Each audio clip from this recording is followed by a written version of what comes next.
Boa tarde, hoje é 1º de março, primeiro dia do mês, óbvio, se não chamaria de primeiro. É 14 horas, vamos começar mais um episódio de leitura de livros, de leitura do livro Esaú e Jacó.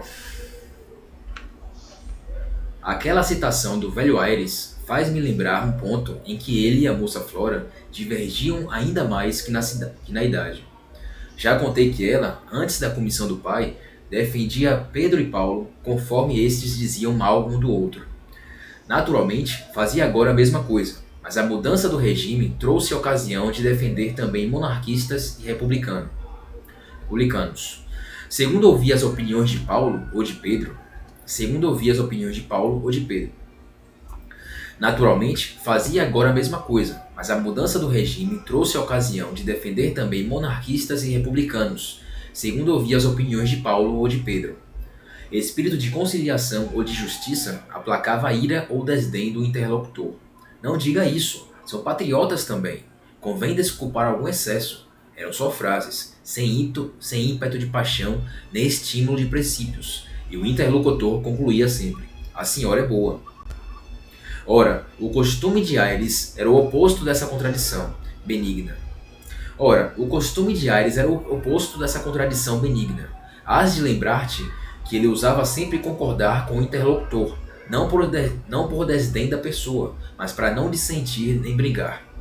Tinha observado que as convicções, quando contrariadas, descompõem o rosto à gente, e ele não queria ver a cara dos outros assim, nem dar à sua um aspecto abominável.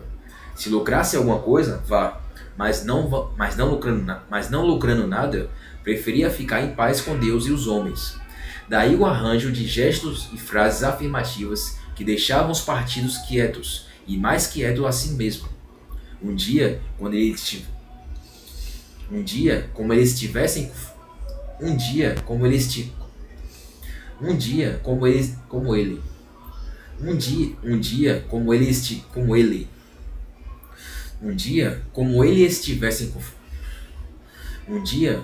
estivesse com Flora, falou daquele costume dela, dizendo-lhe que parecia estudado.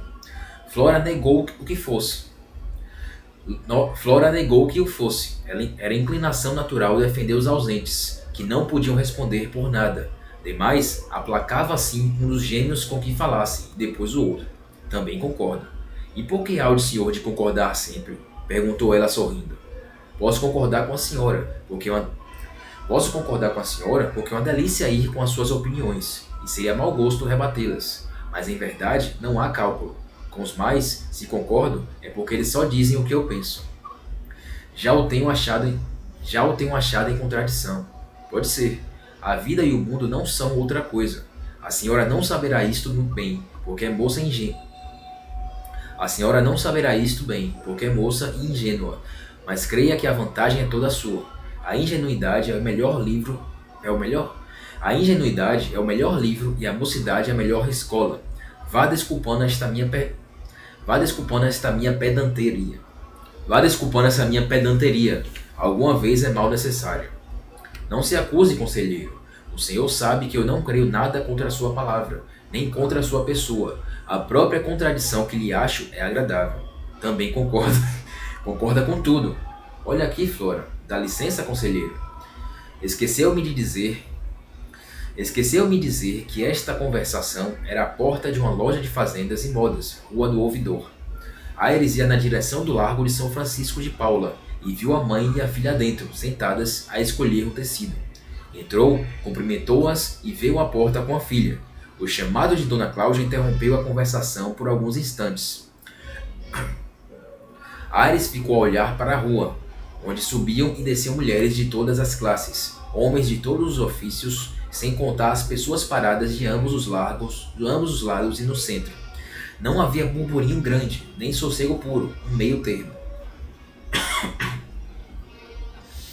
Talvez algumas pessoas fossem conhecidas de Aires e o cumprimentassem, mas este tinha a alma tão metida em si mesma que se falou a uma ou duas, foi o mais. De quando em quando voltava a cabeça para dentro, onde Flora e a mãe faziam a sua consulta. Ouvia as palavras trocadas ainda agora, Sentia-se curioso de saber se finalmente a moça escolhia um dos gêmeos. Sentia-se curioso, sentia-se curioso de saber se finalmente a moça escolhia um dos gêmeos e qual destes. Vá tudo, tinha já apesar de que não fosse algum, posto que não lhe importasse saber se Pedro ou Paulo quisera vê-la feliz, se a felicidade era o casamento. Infeliz o marido, sem embargo da exclusão. O excluído seria consolado. Agora, se era por amor deles, se dela, é o que propriamente não se pode dizer com verdade. Quando muito, para levantar a ponta do véu, seria preciso entrar na alma dele, ainda mais fundo que ele mesmo. Lá se descobriria acaso, entre as ruínas de meio celibato, uma flor descorada e tardia de paternidade, ou mais propriamente de saudade dela. Flora trouxe novamente a rosa fresca e rubra da primeira hora. Não falaram mais da contradição, mas da rua, da gente e do dia. Nenhuma palavra acerca de Pedro ou Paulo. Capítulo 88. Não, não, não. Eles, onde quer que estivessem naquele momento, podiam falar ou não. A verdade é que, se nenhum consentia em deixar a moça, também nenhum contava obtê-la, por mais que achassem inclinada. Tinham já combinado que o rejeitado aceitaria a sorte e deixaria o campo ao vencedor. Não chegando à vitória, não sabiam como resolver a batalha. Esperar seria o mais difícil. Esperar seria o mais fácil, se a paixão não crescesse, mas a paixão crescia. Talvez não fosse exatamente paixão, se dermos a esta palavra o sentido de violência, mas se lhe reconhecermos uma forte inclinação de um amor adolescente ou pouco mais, era o acaso. Pedro e Paulo cederiam a mão da pequena, se houvessem de consultar só a razão, e mais de uma vez estiveram a pique de o fazer, raro lampejo, que para logo desaparecia. A ausência era já insofrível, a presença necessária. Se não for o que aconteceu e se contará por essas páginas adiante, haveria matéria para não acabar mais o livro. Era só dizer que sim e que não, e o que esses pensavam sentiriam. Era só dizer que sim e que não, e o que estes pensaram e sentiram, e o que ela sentiu e pensou, até que o editor dissesse. Basta! Seria um livro de moral e de verdade, mas a história começada ficaria sem fim. Não, não, não. Força é continuá-la e acabá-la. Comecemos por dizer que os dois gêmeos ajustaram entre si, poucos dias depois daquele sonho ou delírio da moça Flora, à noite no quarto. O que eu acho que aconteceria é que, no momento em que um deles desistisse de Flora e dissesse que deixaria o caminho aberto para o outro se casar com ela, elas imediatamente escolheriam o cara que desistiu. Capítulo 89. O dragão. Vejamos o que é que estes ajustaram. Vejamos o que é que estes ajustaram. Vejamos o que é que estes ajustaram. Vejamos o que é que estes ajustaram. Vinham de estar com Ares no teatro, uma noite, matando o tempo. Conheceis este dragão. Toda a gente lhe tem dado os mais fundos golpes que pode. Ele esperneia, expira e renasce.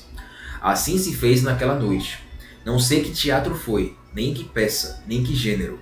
Fosse o que fosse, a questão era matar o tempo, e os três o deixaram estirado no chão. Foram dali a um restaurante. Ares disse-lhes que, antigamente em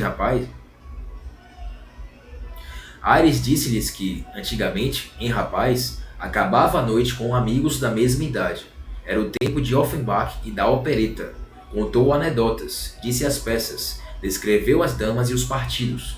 Quase deu por si repetindo um trecho, músicas e palavras. Pedro e Paulo ouviam com atenção, mas não sentiam nada do que espertava os ecos da alma do diplomata. Ao contrário, tinham vontade de rir, que lhes importava a notícia de um velho café na rua Uruguaiana, trocado depois em teatro, agora em nada, um agente que viveu e brilhou, passou e acabou antes que eles viessem ao mundo. O mundo começou 20 anos antes daquela noite, e não acabaria. O mundo começou 20 anos antes daquela noite, e não acabaria mais, como um viveiro de moços eternos que era. Ares sorriu, porquanto ele também assim cuidou, aos 22 anos de idade, e ainda se lembrava do sorriso do pai, já velho, quando lhe disse algo parecido com isso. Mais tarde, Ares sorriu, porquanto ele também assim cuidou, aos 22 Ares sorriu, porquanto ele também assim cuidou. Aí ele sorriu, porquanto ele também assim cuidou, aos 22 anos de idade, e ainda se lembrava do sorriso do pai, já velho, quando ele disse algo parecido com isso. Mais tarde, tendo adquirido do tempo a noção idealista de que orava. Mais tarde, mais tarde, tendo adquirido mais tarde, tendo adquirido do tempo a noção. Mais tarde, tendo adquirido do tempo. Mais tarde, tendo adquirido do tempo a noção idealista. Mais tarde, tendo adquirido do tempo. Mais tarde, tendo adquirido do tempo a noção idealista que ora possuía, compreendeu que tal da dragão. Mais tarde, mais tarde, tendo adquirido do tempo a noção idealista que ora possuía, compreendeu que tal dragão era justamente vivo e defunto, e tanto valia matá-lo como nutri-lo. Não obstante, as recordações eram doces, e muitas delas viviam ainda frescas, como se viessem da véspera. A diferença da idade era grande, não podia entrar em pormenores com eles. Ficou só em lembranças, e cuidou de outra coisa. Pedro e Paulo, entretanto, receosos de que ele os adivinhasse e compreendesse o desprezo que lhe inspiravam as saudades de tempos remotos e estranhos, pediram-lhe informações, e ele deu as que podia, sem intimidade. Ao cabo, a conversação valeu mais que este resumo, e a separação não custou pouco. Paulo ainda lhe pediu Offenbach, Pedro uma descrição das paradas de 7 de setembro e 2 de dezembro. Mas o diplomata achou meio de saltar ao presente, e particularmente a Flora, que louvou como uma bela caricatura. Mas o diplomata achou meio de saltar ao presente, e particularmente a Flora, que louvou como uma bela criatura. Os olhos de ambos concordaram que era belíssima. Também louvou as qualidades morais, a finura do espírito, tais dotes que Pedro e Paulo reconheceram também. E daí a conversação, e por fim o ajuste que me referi no começo deste capítulo e pede outro. Este é o fim do episódio de hoje de leitura do livro Esaú e Jacó. Até mais.